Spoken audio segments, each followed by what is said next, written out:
Pernah nggak sih kita bertanya, kenapa dalam Islam kita harus beriman kepada semua nabi? Dan kenapa orang yang sudah tahu kebenaran, tapi malah menolak, justru dianggap lebih berat kesalahannya? Ternyata jawabannya ada di dalam Al-Quran, tepatnya di Quran Surah Ali Imran ayat 84 sampai 87. Mari kita dengarkan ayatnya.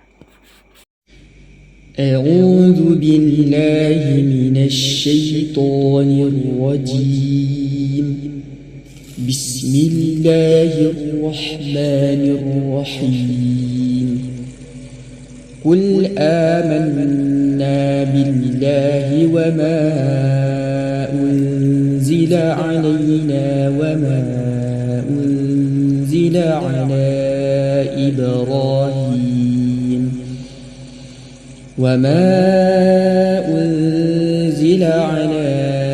إبراهيم وإسماعيل وإسحاق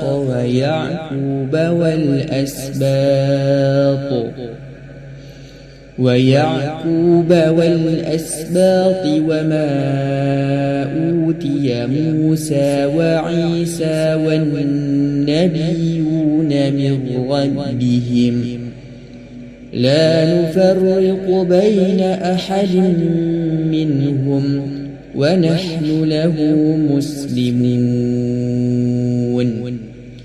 ومن يبتغ غير الإسلام دينا فلن يقبل منه وهو في الآخرة من الخاسرين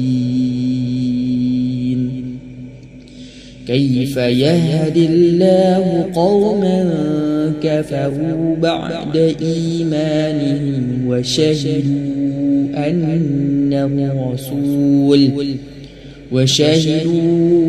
أن الرسول حق وجاءهم البينات والله لا يهدي القوم الظالمين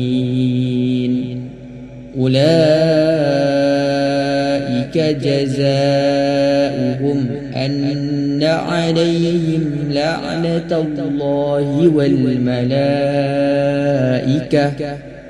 والملائكة والناس أجمعين. Di ayat 84, Allah memerintahkan Nabi Muhammad untuk mengatakan bahwa kita beriman kepada Allah dan kepada semua wahyu yang diturunkan kepada Nabi Ibrahim, Ismail, Ishak, Yakub, Musa, Isa, dan seluruh nabi. Artinya apa? Islam itu bukan agama yang memutus, tapi menyambung. Bukan menolak nabi sebelumnya, tapi justru membenarkan semuanya. Dalam tafsir dijelaskan bahwa Islam itu seperti bangunan besar yang sudah dibangun sejak Nabi Adam. Dan Nabi Muhammad adalah penyempurnanya. Jadi pelajarannya adalah iman dalam Islam itu inklusif, bukan eksklusif. Kita tidak boleh memilih-milih Nabi karena semuanya harus kita yakini. Lalu di ayat 85 Allah menegaskan, barang siapa mencari agama selain Islam maka tidak akan diterima. Tapi Islam di sini bukan sekadar label. Menurut tafsir, Islam itu berarti tunduk, patuh, dan selaras dengan aturan Allah. Bahkan alam semesta pun Islam, karena semuanya tunduk pada hukum Allah. Jadi poin pentingnya, kalau manusia ingin selamat, dia harus hidup sesuai aturan Allah, bukan mengikuti hawa nafsu.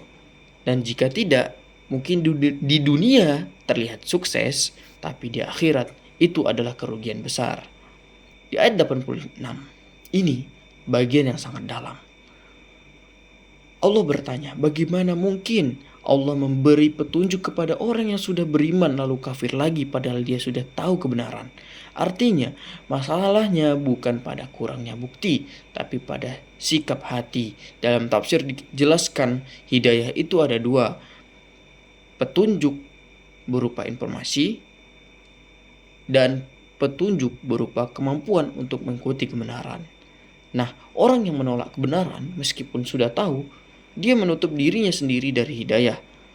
Analogi sederhananya seperti orang yang sudah tahu jalan benar, bahkan sudah ditunjukkan, tapi tetap memilih jalan yang salah. Maka bukan jalannya yang salah, tapi keputusannya. Nah, di bagian berikutnya yaitu di ayat 87, Allah menjelaskan akibatnya. Orang yang menolak kebenaran setelah tahu akan mendapatkan laknat. Artinya, dijauhkan dari rahmat Allah, tidak mendapatkan pertolongan, bahkan dikutuk oleh malaikat dan orang-orang beriman. Ini bukan sekadar hukuman, tapi konsekuensi dari pilihan hidupnya sendiri. Kalau kita tarik ke dunia pendidikan, ayat-ayat ini mengajarkan beberapa hal penting. Pertama, pendidikan tauhid. Bukan cuma hafal rukun iman, tapi benar-benar menanamkan iman dalam hati. Kedua, pendidikan sikap.